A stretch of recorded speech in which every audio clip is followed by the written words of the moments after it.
Joining me now is Secretary of State Marco Rubio. Secretary Rubio, welcome back to Meet the Press. Thank you. Thank you so much for being here. I want to start with this big picture question. Is the United States now at war with Venezuela?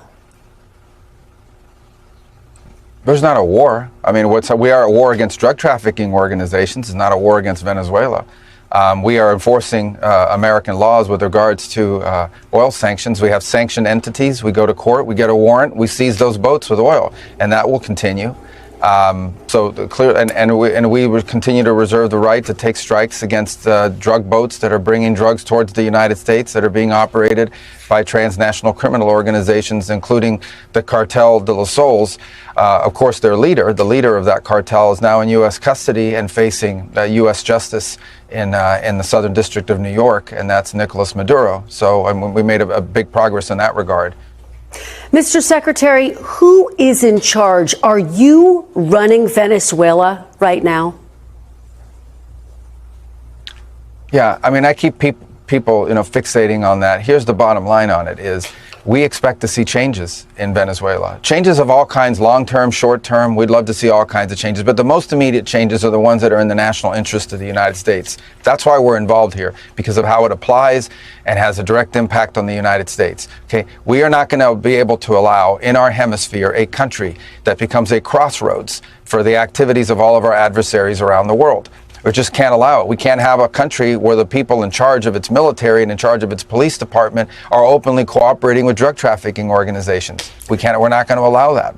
These things are direct threats to the United States, and we intend to use every element of leverage that we have to ensure that that changes. The one I would point everyone to is that our military is helping the Coast Guard conduct a law enforcement function, which is not just the capture of Maduro, but the enforcement of our sanctions. We go to court, we get a warrant, we seize the boats. And we think this is tremendous leverage, incredible, crippling leverage, which we intend to continue to use until we see the changes that we need to see that are benefit to the American people. And by the way, we believe to the people of Venezuela as well. But Mr. Secretary, I think there's a lot of questions about who the point people are during this transition. President Trump said we're going to run the country. So is it you? Is it Secretary Hegseth? Who are those people who will be running the country specifically?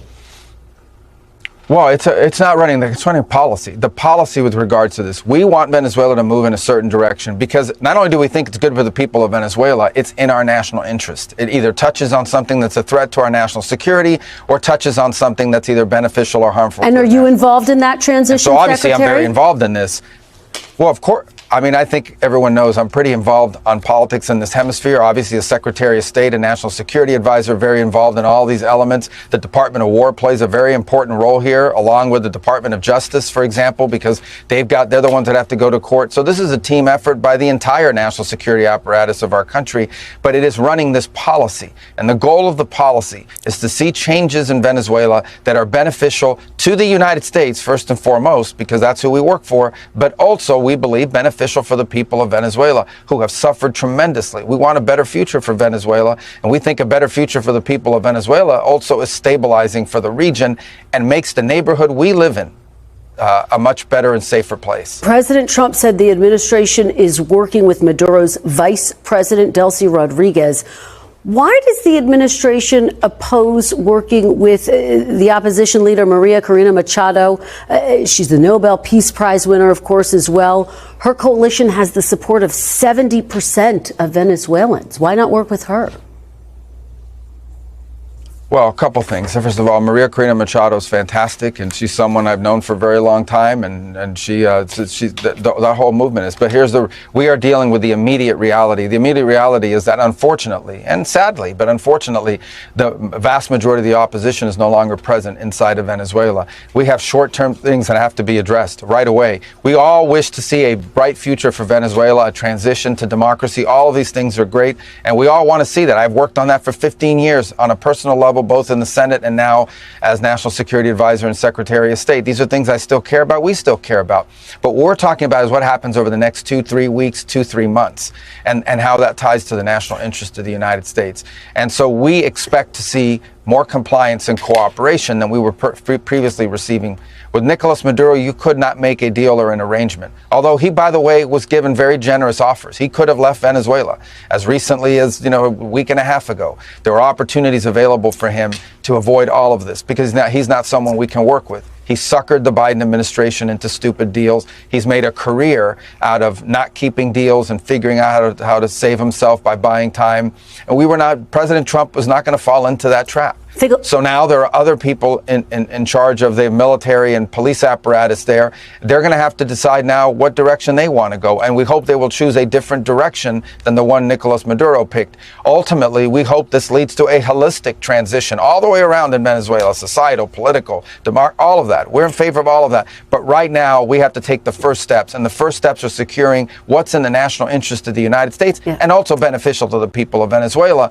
And those are the things that we're focused on right now. No more drug trafficking, no more Iran Hezbollah presence there, and no more using the oil industry to enrich all our adversaries around the world and not benefiting the people of Venezuela or, frankly, benefiting the United States and the region. You talk about a holistic transition. I think there's a lot of focus on potential elections. How soon will elections be held? Within 30 days, Mr. Secretary?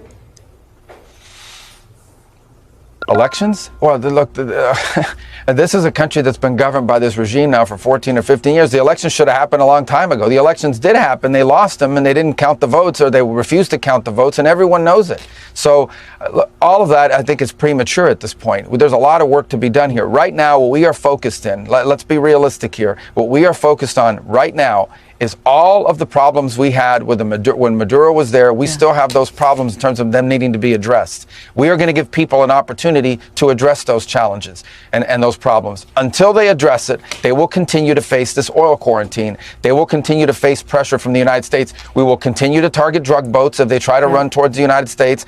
We will continue to seize the boats that are sanctioned with court orders. We will continue to do that and potentially other things until the things we need to see addressed are addressed, because ultimately, above everything else, we care about elections, we care about democracy, we care about all of that. But the number one thing we care about is the safety, security, well-being, and prosperity of the United States. And that's what we're going to focus on first and foremost here.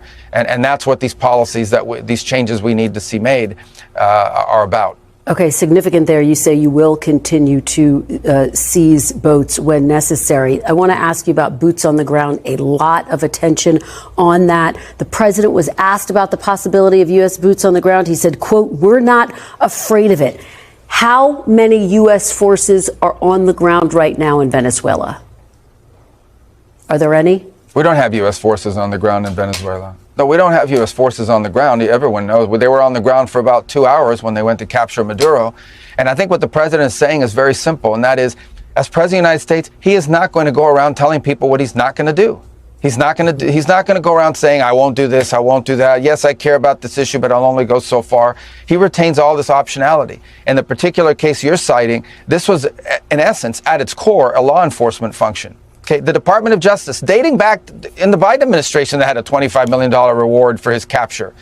So we have a reward for his capture, but we're not going to enforce it. That's the difference between President Trump and everybody else.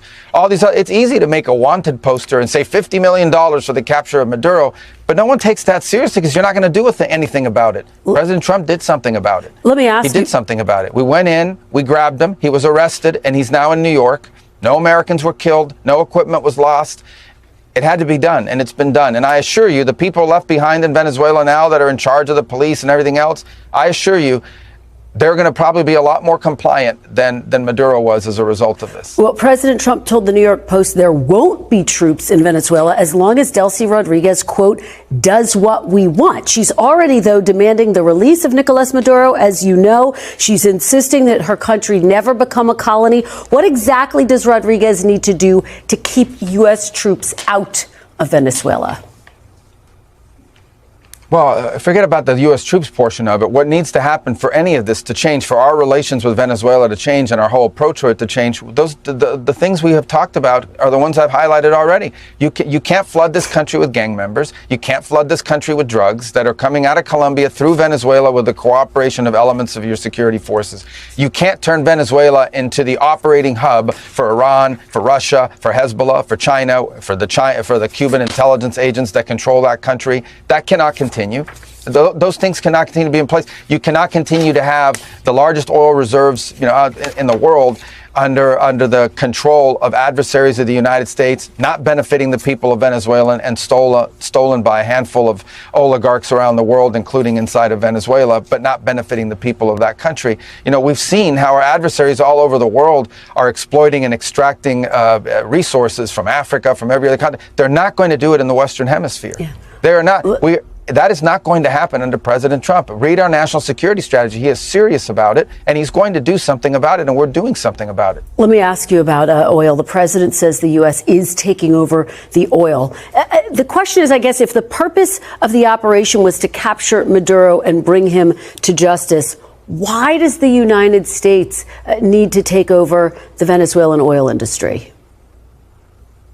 Well, we don't need to. First of all, let me go back up. We don't need Venezuela's oil. We have plenty of oil in the United States. What we're not going to allow is for the oil industry in Venezuela to be controlled by adversaries of the United States. You have to understand, why does China need their oil? Why does Russia need their oil? Why does Iran need their oil? They're not even in this continent. This is the Western Hemisphere. This is where we live. And we're not going to allow the Western Hemisphere to be a base of operation for adversaries, competitors, and rivals of the United States. Have specific oil companies? We also want to see that oil and the proceeds from it. Hold on. We want to see the oil proceeds of that country benefit the people of Venezuela. Why have 8 million people left Venezuela? 8 million, the single largest mass migration probably in modern history, left Venezuela since 2014 because all the wealth of that country was stolen to the benefit of Maduro and his cronies in the regime, but not to the benefit of people of Venezuela. You know how destabilizing 8 million migrants is? The number one fear that Brazil has, that Colombia has, that all these countries in the region have about what's happening in Venezuela and our involvement is they're afraid of another mass migration event. That's what they fear. This is deeply destabilizing stuff. It's not going to continue to happen. They are not going to come from outside of our hemisphere, destabilize our region in our own backyard, and us have to pay the price for it. Not under President Trump. Let's talk big picture here. U.S. regime change, historically speaking, has not gone very well for the United States. In Iraq, in Libya, to name a few examples. Can you assure Americans, the people of the United States, that this time will be different? Well, here's what's happened. We've got this phobia built up and this sort of thing that's it's like, number one, most of the experts that people have on television, I watch these experts and it's clown hour. Okay, these are people that have focused their entire career on the Middle East or some other part of the world because that's where all the action was. Very few of them know anything about Venezuela or the Western Hemisphere. Venezuela looks nothing like Libya. It looks nothing like Iraq. It looks nothing like Afghanistan. It looks nothing like the Middle East other than the Iranian agents that are running through their plotting against America. Okay? These are Western countries with long traditions among their at a people-to-people and cultural level and ties to the United States. So there's nothing like that. So I think people need to stop ascribing the apples and oranges here, the apples of the Middle East to the oranges of the Western Hemisphere. But do you... Number two, this is about the national interest of the United States. And what I'm confident of is we are in a safer and better place because we're taking it seriously. The alternative would have been to leave Maduro there as an indicted the drug trafficker, illegitimate president, running the country, open invitation for all of our adversaries to do whatever they want against the United States from Venezuela. That was not going to continue. The alternative would have been to allow a drug trafficker to continue to use national territory and elements of nation-state power to further drug trafficking organizations.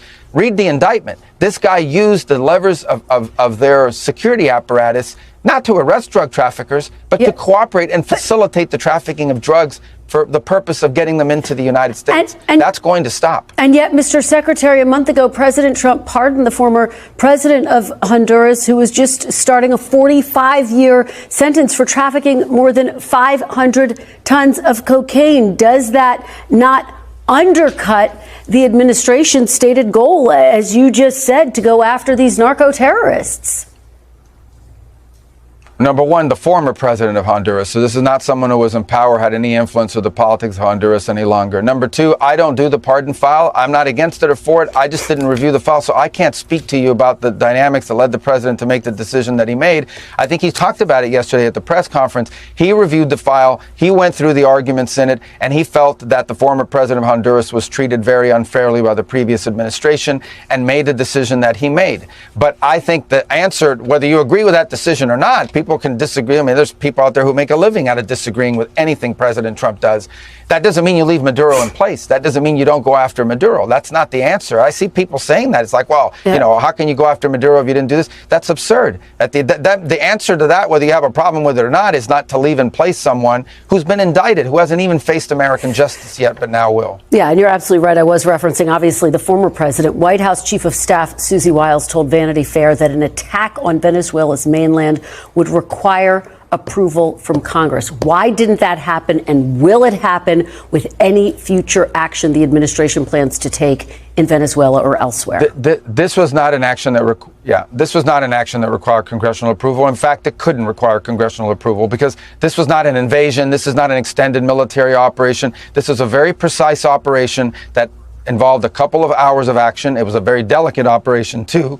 It was one that required all these conditions to be in place at the right time in the right place. You couldn't afford leaks. We couldn't afford anything out there that would have endangered the mission and gotten people killed or killed off the mission and the optionality. We didn't even know if the mission was going to happen. How can you notify something you're not even sure if it can happen? Because in order for it to happen, you needed to have weather conditions in place. He needed to be at the right place at the right time. We needed to have forces prepared to go. There were a lot of factors in place. It was a trigger-based operation. But you can't notify that, number one, because you don't even know if it's going to happen, if those conditions will ever align. And number two, you can't risk it being disclosed. But this was not an attack on Venezuela. This was a law enforcement function to capture an indicted drug trafficker. And of course, we needed the Department of War to support it because they do have anti-aircraft missiles that could shoot down those helicopters. But will you? We had to take down radars. We had to take down those anti-air elements on the way in and on the way out. And that's what this was limited to. But will you seek congressional approval for any further action in Venezuela or the region? Well, we will seek congressional approval for actions that require congressional approval. But otherwise, they will get congressional notification. And this is not an operation that required congressional approval. In fact, this is an operation akin to what virtually every single president for the last 40 years has conducted. The difference is that when it's Donald Trump, all these Democrats go bonkers. Is the Cuban government the Trump administration's next target, Mr. Secretary? Very quickly. Well, the Cuban government is a huge problem. Yeah, the Cuban government is a huge problem. First of all, is that a yes? Cuba, but I don't think people fully appreciate.